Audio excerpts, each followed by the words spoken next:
Oh dear, this is just what happens when you make a completely unnecessary sequel. Yo, dudes, the Empire's pretty chill. Maybe you could, join it or something.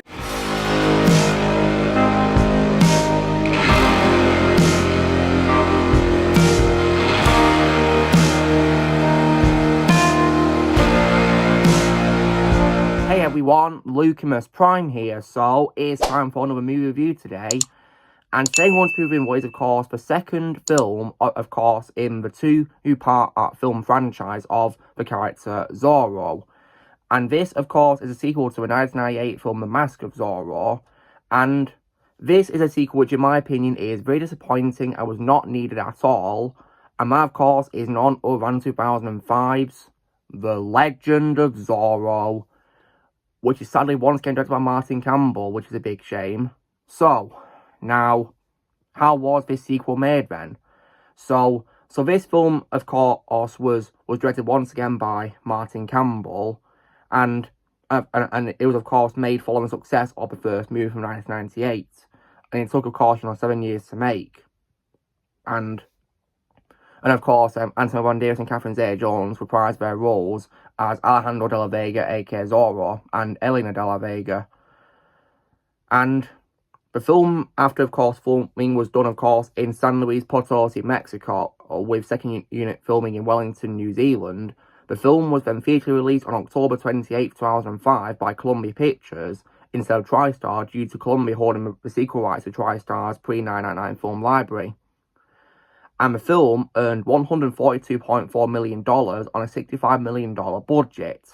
So, when it comes to my reaction to this film then, as somebody who absolutely loved the first movie, and it's one of my first swashbuckler films of all time, I saw this sequel on Netflix to see what it was like after I saw the first movie. I was hoping it'd be good, but sadly, however, I was proven wrong, because this film was very disappointing.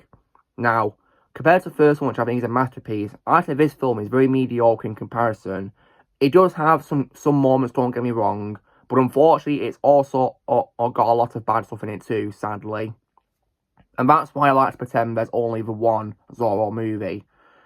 So what is this movie about then? So of course, this, of course, features the return of Zorro, played once again by Antonio Banderas. And of course, this also as well involves a new villain, of course, which is Count Armand, played by Rufus Sewell. So, that's, of course, his new adversary in this movie. But, sadly, when it comes, of course, to the first film, this film pales in comparison on many levels, unfortunately, which is a big shame. I was hoping it'd be a good sequel, but sadly not. So, it was thinking really good quality of this film then, so there's maybe a few redeeming qualities, which is why I don't think it's a bad film, a terrible film per se, just mediocre in my opinion, but still not good either in my opinion. So, Antonio Banderas is still really good in my opinion as Zorro. He makes him a likeable character like he was before. So thankfully there's that. At least he does try to make Zorro a likeable character still. Even though in my opinion the direction was not very good in my opinion, and the story in my opinion was not good either. And Catherine Zeta-Jones was also once again good as Elena de la Vega as well in this film, what she was given. Although I didn't really like what the film did to her as a character, sadly, which was a big shame. But I still think Catherine Zeta-Jones was good as her, in my opinion. And she still, of course, gave a very convincing Spanish accent, considering she's Welsh in real life. So she did a really good job with her Spanish accent once again in this film. And when it comes to other characters in this, I did also as well like Adrian Alonso as Joaquin de la Vega, who is Alejandro and Elena's son, named after Alejandro's brother. He was somewhat likeable, in my opinion, in this film.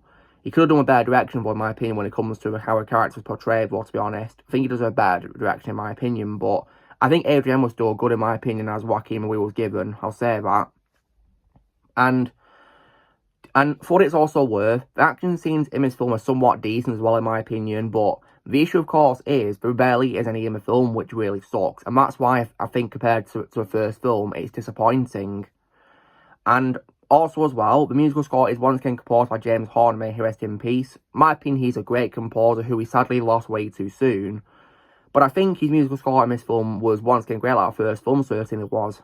It's just a big shame he composed music for what was a disappointing sequel to the first movie. It's a big shame, really, but For what it was worth, for his music was still great to listen to in this sequel, nonetheless.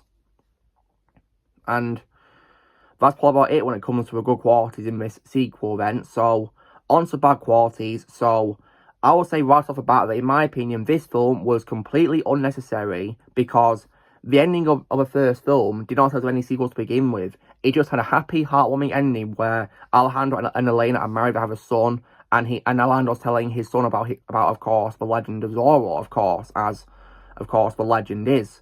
But sadly, of course, this sequel got made 7 years later and was not needed at all.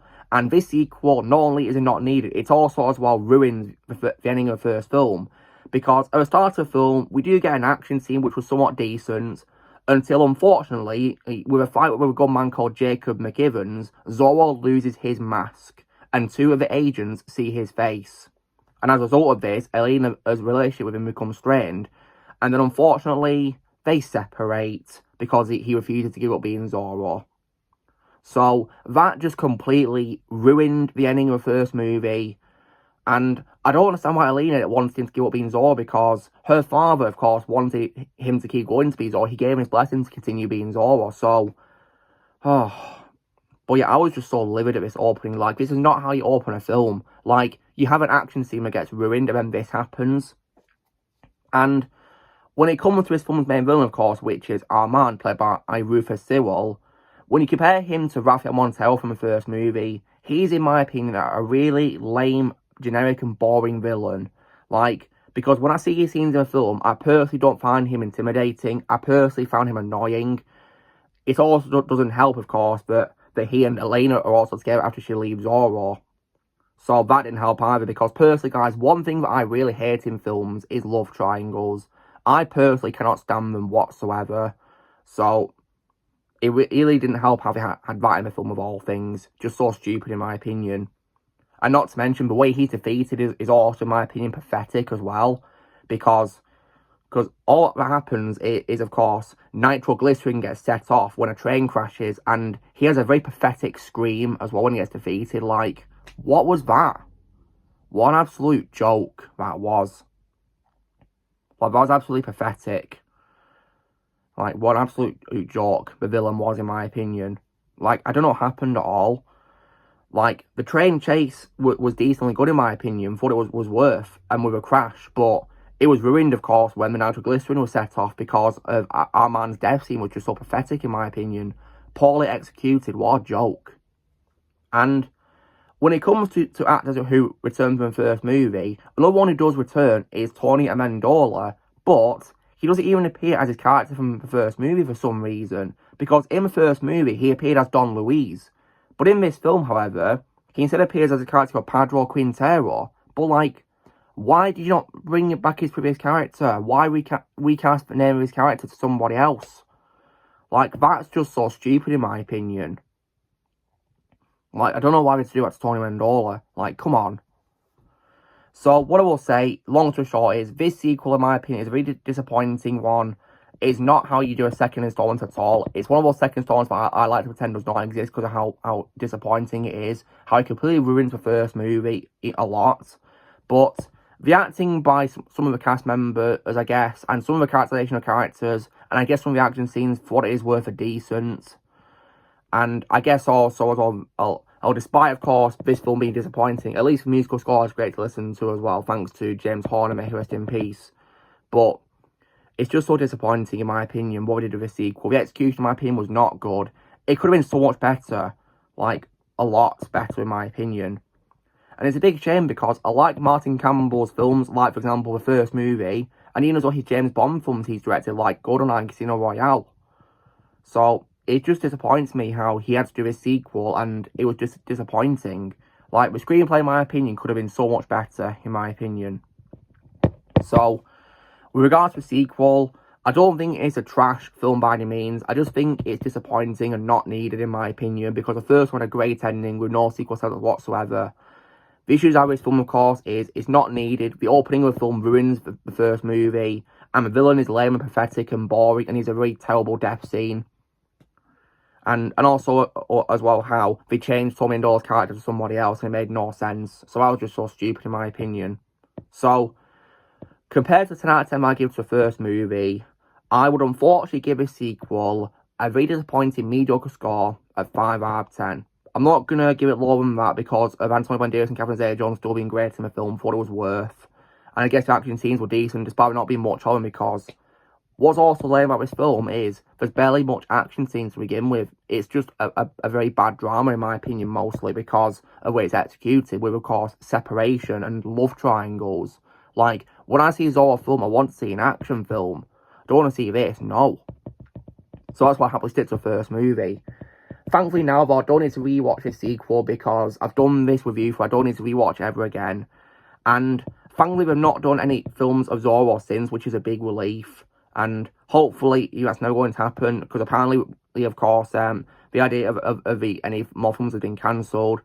But we cannot always guess that Zorro did have an afterlife when it comes to Antonio Banderas' role, because his character Puss in Boots in the Shrek films is loosely based on Zorro, especially because they're played by the same actor, so at least there's that. But thankfully, didn't do any films since this one, because this film was proved that the first film is only the one film. So as I'm concerned, there can only be one Zorro film. Just one. So, this is me, of course, doing my review for 2005's The Legend of Zorro, which in my opinion is a very disappointing sequel that was not needed. So, you know the drill, guys. Be sure to give this video a like. Also, be sure to throw in the comments what you guys think of The Legend of Zorro. If you've seen anything in the comments below what you think of it. Also, be sure to join Team Prime by pressing subscribe. Who's coming in the future. And I'll see you all later.